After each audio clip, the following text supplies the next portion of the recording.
ఈరోజు మనం చూసుకున్నట్టయితే బీఆర్ఎస్ పార్టీకి సంబంధించినటువంటి జగదీశ్వర్ రెడ్డి ఎవరైతే ఉన్నారో వారు రోజుకింత దిగజారి మాట్లాడుతున్నాడు.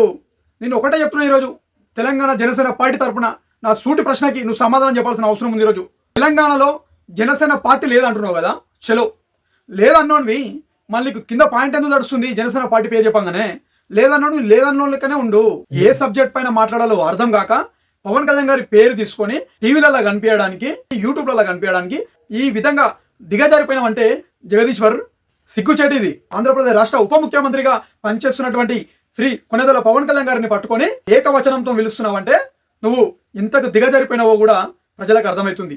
ఎందుకు అర్థమైందంటే గతంలో మంత్రిగా పనిచేసినావు, సోయి తప్పి ఒక డిప్యూటీ సీఎం ఉన్నటువంటి హోదాలో ఉన్నటువంటి వాళ్ళకి కూడా గౌరవించడానికి కూడా రానటువంటి పరిస్థితి ఈరోజు నీలో ఏర్పడ్డది.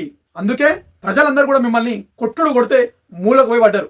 అయినా కూడా సిగ్గు లేకుండా ఇష్టం వచ్చినట్టు మాట్లాడుతున్నావు. ఈరోజు నేను ఒకటే చెప్తున్నాను, ఈరోజు జగదీశ్వర్ రెడ్డి నీకు ఐటమ్ సాంగ్లా యాక్ట్ చేయాలని అనుకుంటున్నట్టు నువ్వు ఐటమ్ సాంగ్లకు నేను తీసుకోబోయేటాడు ఓ లేడీడా, నువ్వు వాళ్ళ పనికి రావు, జోకర్ అనుకుంటున్నారు అందరూ.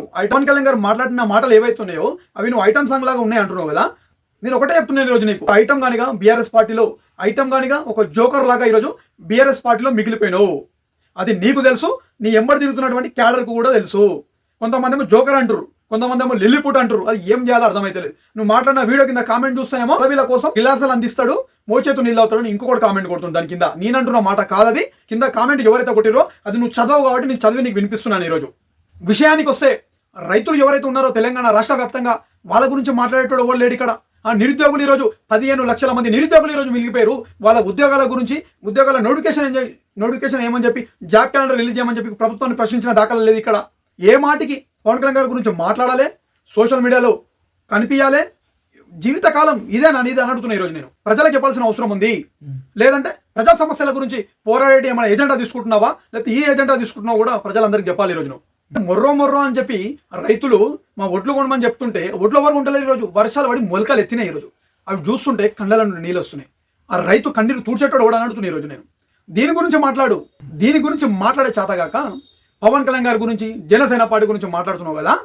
దీన్ని ప్రజలందరూ కూడా తీవ్రంగా ఖండిస్తారు.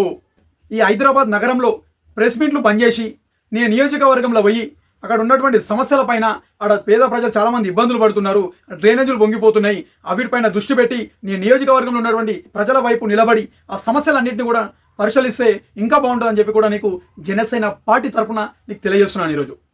అదేవిధంగా తెలంగాణ రాష్ట్రంలో అతిపెద్ద స్కామ్ కాళేశ్వరం స్కామ్ మీ బీఆర్ఎస్ పార్టీ హరీష్ రావు చేసాడు. పొద్దుగా లేస్తే ఆయన మడే తిరుగుతున్నావు. దీని గురించి మాట్లాడవు. ఈ స్కామ్ జరిగిందని చెప్పి ఎన్నో వేల కోట్లు స్కామ్ చేసారు దీని మీద. దీని గురించి కూడా మాట్లాడాలి. దీని గురించి కూడా ప్రజలకు చెప్పాల్సిన అవసరం ఉంది. నేను ఈరోజు జనసేన పార్టీ తరఫున ఫైనల్గా జగదీశ్వర్ రెడ్డి గారికి ఒకటే చెప్తున్నాను. ఈరోజు నువ్వు పవన్ కళ్యాణ్ గారికి మర్యాద ఇచ్చి, పవన్ కళ్యాణ్ గారికి గౌరవం ఇచ్చి మాట్లాడితేనే నీకు గౌరవం దక్కుతుంది. నువ్వు దిగజారి ఏకవచనంతో పిలిస్తే మాత్రం నీకు రాబోయే రోజుల్లో మా జనసేన పార్టీ కార్యకర్తలు కాదు, నీకు ప్రజలే బుద్ధి చెప్తారని చెప్పి కూడా నీకు తెలియజేసుకుంటున్నాను. అదేవిధంగా ఈ చిల్లర మల్లర మాటలు బంద్ చేసి ప్రజా సమస్యల పైన పోరాడితే బాగుంటుందని చెప్పి కూడా నీకు మరొకసారి తెలియజేసుకుంటూ, గిలాసాలు అందించుడు బంద్ చేసుకోవాలని చెప్పి కూడా, ఈ గిలాసాలు అందించుడు బంద్ చేసి ప్రజా సమస్యల పైన పోరాడితే బాగుంటుందని చెప్పి కూడా జగదీశ్వర్ రెడ్డికి మరొకసారి జనసేన పార్టీ తరఫున నేను నీకు తెలియజేసుకుంటున్నాను. ఈరోజు ఇదే విధంగా ఐటమ్ సాంగ్ ఐటమ్ అని చెప్పి ఇదే విధంగా నువ్వు మాట్లాడు మొదలు పెట్టినావు అనుకో, ప్రజలందరూ కూడా నిన్ను ఒక ఐటమ్ గాని చేయడానికి ప్రజలందరూ కూడా సిద్ధమయ్యారు. ఆ ఐటమ్ గాన్లాగా మిగిలిపోతావా, జోకర్లా మిగిలిపోతావా, లిల్లీపుట్లాగా మిగిలిపోతావా, తొక్కుడు తొక్కితే అతాపతాలానికి పోతావా, నువ్వే డిసైడ్ అయిపోయి అది నీకే వదిలేస్తున్నాము.